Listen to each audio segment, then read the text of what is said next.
नमस्कार शेतकरी मित्रांनो, मी तुमच्यासाठी घेऊन आलेलो पीएम किसान बद्दल खूप मोठे अपडेट. आपण आज या व्हिडिओमध्ये बघणार आहोत पीएम किसानचे 2,000 रुपये कधी येणार. चला तर मग मित्रांनो व्हिडिओला सुरुवात करूया. त्याआधी जर आपण आपल्या चॅनलवर नवीन आले असाल तर आपल्या चॅनलला सबस्क्राईब करा, लाईक करा आणि आपल्या शेतकरी बांधवापर्यंत हा व्हिडिओ नक्की शेअर करा. बघूया पीएम किसानचा हप्ता मिळण्याबाबतची अट काय आहे. या शेतकऱ्यांना मिळणारा 21वा हप्ता पहा तुमचे नाव आहे का यादीत. बघूया. पंतप्रधान किसान सन्मान निधी योजनेचा 21वा हप्ता लवकर जाहीर होणार आहे. तथापि ई-केवायसी भू सत्यापन किंवा आधार लिंकिंग पूर्ण न केलेल्या शेतकऱ्यांना 2,000चा हप्ता मिळणार नाही. शेतकऱ्यांसाठी मोठी बातमी. पीएम किसान योजना. देशभरातील कोट्यवधी शेतकऱ्यांसाठी पंतप्रधान किसान सन्मान निधी योजनेत 21वा हप्ता लवकरच जाहीर होणार आहे.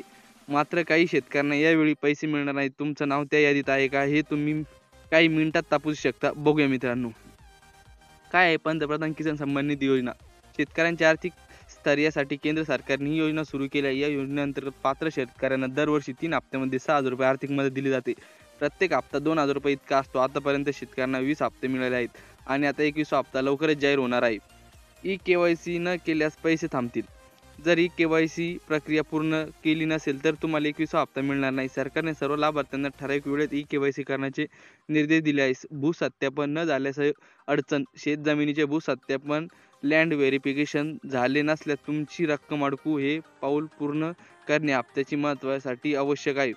आधार लिंकिंग नसेल तर हप्ता मिळणार नाही. जर तुमचं आधार कार्ड बँक खात्याशी लिंक केलेले नसेल तर तुमचा हप्ता थांबू शकतो. म्हणून तात्काळ बँकेत जाऊन आधार लिंक करून घ्या. 21वा हप्ता कधी येणार. अधिकृत तारीख घोषणा अद्याप झालेली नाही, परंतु नोव्हेंबरच्या महिन्याच्या पहिल्या हप्त्यात येण्याची शक्यता व्यक्त केली जात आहे. सरकारकडून निधी जारी होण्यात कोट्यवधी शेतकऱ्यांना खात्यात 2,000 रुपये जमा केले जाऊ शकतात. कसं तपासायचं तुमचा हप्ता मिळतोय का. बघूया. अधिकृत संकेतस्थळावर भेट द्या.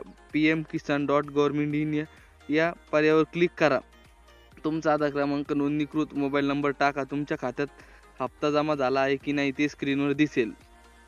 महत्त्वाची माहिती.